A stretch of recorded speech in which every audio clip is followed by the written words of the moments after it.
you, everybody, for coming to the Aaron Torres Podcast YouTube page. If you could do me one quick favor, see that little black subscribe button on the bottom of your screen? Go ahead, hit that little black subscribe button. Really does help this channel grow, my audience grow, and I appreciate it more than you know. Also, quick thank you to our presenting sponsor, Betfred Sportsbook and the Betfred Sportsbook app. Bet $50 on any game. Get up to $1,111 in free bets courtesy of the Betfred Sportsbook. Thank you again. Now, here's the video that you came here for, with a little bit of college hoops and a mega story that broke while I was gone. Yes, I cannot believe that I am talking college hoops here in late August.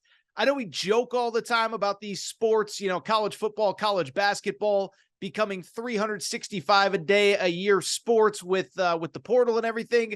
But it really is the case because, again, mega news out of Louisville. Obviously, look, a program that's kind of in the crosshairs right now, coming off the worst season in program history. But if you kind of read the tea leaves, and if you're somebody who does follow this sport pretty regularly, you know that there is a reasonable amount of optimism about Louisville going into next year. Not that they'll be great, not that they're amazing, not that they're going to win the ACC, but most of it was centered around a very good offseason in which they clearly upgraded the roster.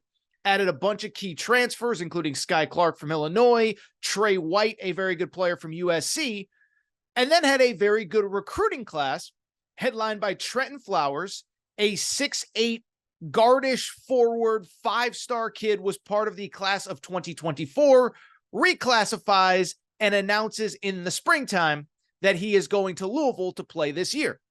So positivity at Louisville, positive vibes only. We're not here to say anything mean. But then on Monday, an absolute bombshell. So a week ago today, as many of you are listening to this, as Trenton Flowers, that 5-star player that I just mentioned, commits in the spring, enrolls, is there all summer long, decides that in late August, he is going to no longer go to Louisville right before classes start and instead go play overseas. Very interesting back and forth, but I want to talk about this for one very simple reason. It is because once it actually happened, it became clear that Kenny Payne was not happy, and there was a weird back and forth between the family, really just the family, because the coaching staff didn't really talk about it. But what I will say is I want to defend Kenny Payne because, listen, I get that this is the new world of college sports. I get that there's more player mobility than ever before, and I am all for that. But there is a difference between deciding to transfer, deciding to go pro, whatever, and doing it in August when the transfer portal is closed, when there's no real opportunity to replace you. Let me say this. I do not blame Kenny Payne at all. I'm going to war for my boy KP. And so let's talk about it. And as far as the kid is concerned, listen, he made the decision, whatever. And when he made the decision, listen, he said all the right things, right? He said, oh, it's a once-in-a-lifetime opportunity. And this team overseas in Australia, they're going to allow me to play point guard. I couldn't turn it down. This is the best pathway for me to the NBA. And again, it's his life. I'm not his advisor. I'm not his agent. I'm not his mom. I'm not his dad. I'm not whatever. If this is what's going to make him happy, it's not my place to say not to do it. But I can kind of punch holes in pretty much every piece of that argument. One, don't tell me it's a once-in-a-lifetime opportunity, because that's kind of exactly what you said about Louisville. You literally said it in the statement, thanking Louisville for the 3 months on campus that were so magical. It's been a dream of mine to do this. It was also a dream of mine to play at Louisville. So don't tell me it's once in a lifetime. Also, I'm just going to say it. Listen, what is recruiting, whether it's from high school to college or college to the pros? It's convincing people that this is the right spot for you for X reason. So while I'm sure this organization in Australia told him all the right things about the opportunity, oh, come here, you get to play point guard, I don't know that I actually buy it. Remember, this isn't a developmental program in Australia. This isn't the G League Ignite program, which is solely about development. It's not overtime elite. This is a professional league with professional players and professional coaches. You know what happens when those professional coaches don't win enough? They get fired. You know what happens when the players don't play well enough? They don't get contracts again, and they are forced to figure out another way to feed their families. So I'm sure the organization said all the right things, but I I find it very hard to believe that they're just going to hand the keys of the organization over to this kid because, again, it's a professional entity. By the way, a kid that there's differing rumors that he wasn't even going to play point guard at Louisville because they had Sky Clark and they thought Sky Clark was better for the position. Not here to criticize the kid, just stating facts. And finally, let me say this. Stop with maybe his family does feel like it's the best way for him to develop for the NBA.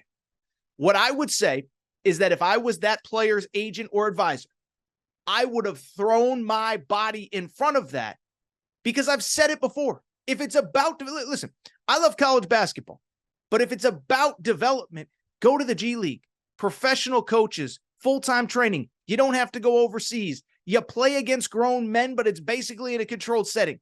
Here, you're going overseas to play in a professional league where ultimately the goal is to win games and to do all that. And I'm sorry, but through the years, we have 4 or 5 examples of American kids going over there. And outside of LaMelo Ball, who, by the way, was an NBA All-Star 21, so let's not use him as an example. It's been a struggle. RJ Hampton went over there. I remember talking to people when he was there. It was kind of a disaster. He wasn't playing. It wasn't what was promised. He wasn't good enough. He probably didn't have the right attitude. Terrence Ferguson, same thing. It hasn't really helped any American player other than LaMelo Ball once in a lifetime, whatever. By the way, for anyone who listens to this show, when I say shout out to Torrent Craig at the end, it's because Torrent Craig, who is Torrey Craig, it's a long story, but the bottom line is this all started when Torrey Craig was a former player in Australia. And even 4 or 5 years ago when RJ Hampton went, I was critical of the decision. Whoever advised this kid to do this, I think bluntly should be fired. It doesn't make sense. Even if you don't want to play at Louisville, even if you think there's something wrong with the program, the coaching staff, the roster, there are better options, better alternatives here overseas, stateside. Not criticizing the NBL. It's a tough place to play for an 18-year-old.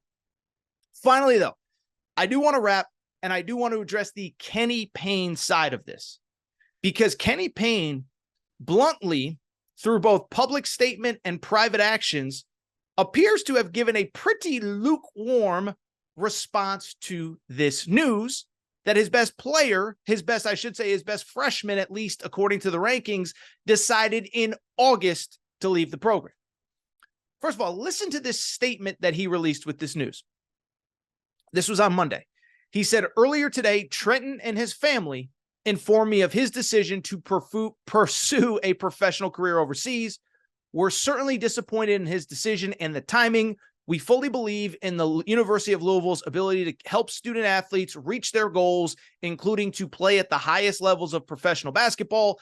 And we're confident that Trenton could have achieved his dreams by making Louisville his home. However, we wish Trenton and his family well in all of their future endeavors. So basically what he kind of said was like, look, I can't do anything right now, but when it's a paragraph long, and I'm looking at this, it's like a 5-6 paragraph statement, and it takes until the last paragraph to even say best of luck, and he doesn't even say best of luck. He says, we wish him well. You know, Kenny Payne wasn't happy.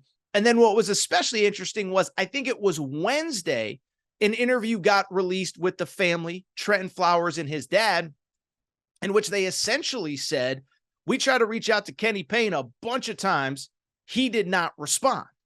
And what was interesting about that interview was I felt like the kid was trying to make it, I did everything right, and I did this, and it's not my fault. I can't do anything. Again, let me defend Kenny Payne here. I have no fundamental issue with the way he acted. First off, again, I'll say it one final time. I am not against player mobility. It's your career, once in a lifetime, whatever. But it's one thing to decide I'm going to go pro before maybe the coaching staff thinks you're ready. It's one thing to decide in April after the season, I'm going to transfer for a better opportunity. Those are logical decisions that get made dozens, hundreds of times every offseason. But to quit on your team, to leave your team in August when there is no other opportunity for the school to really replace you, give me a break. You want to be the victim? I don't blame Kenny Payne at all for getting mad. The kid, and listen, I get he's 18 years old, but at a certain point, guess what?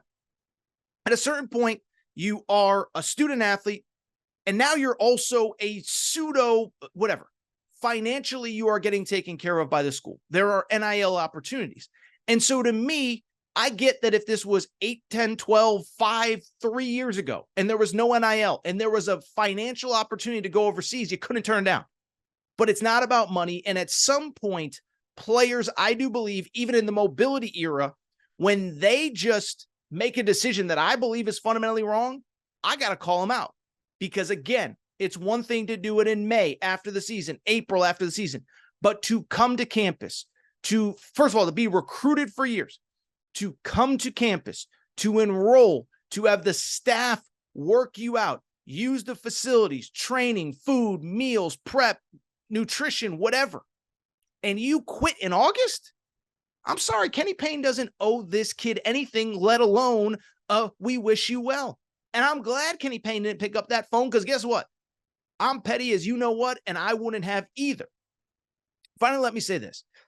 Again, I get this is a new world of college athletics, but I also believe that at some point there is kind of a tipping point thing where it can go from too coach and school controlled, like the old days, couldn't transfer. There were sometimes, if you remember, even about 8, 10, 12 years ago, the school could limit who you could transfer to. Oh, you want to transfer in conference? Can't transfer there. You want to transfer to a team we're playing? Can't transfer there.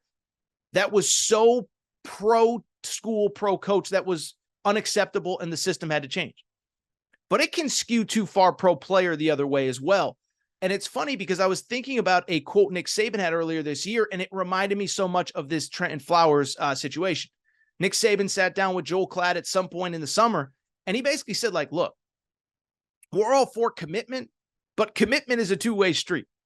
And essentially what Nick Saban said was exactly what I just said. When we feed you, when we house you, when we give you NIL opportunities, you're making money off the field, your insurance is taken care of, your food is taken care of, your housing is taken care of, your school is taken care of. At some point, you have to deliver on the other side as well. And at some point, it can't be give, get nothing in return, and take, and not give back anything in return. And so I know I'm going in circles, and I'll wrap, I swear, right here. Kenny Payne, stay strong, brother. Listen, man, listen, I know it's a tough time for Louisville, and I understand the season wasn't very good last year. I'm rooting for Kenny Payne, though, because this kid, last thought, I promise. I saw a few people say, oh, this is a business decision for the kid. No, listen, I run a business. There's a right way and a wrong way to do business. Screwing people over at the 11th hour for your own benefit, that's not how you do good business. I don't blame Kenny Payne for being upset at all.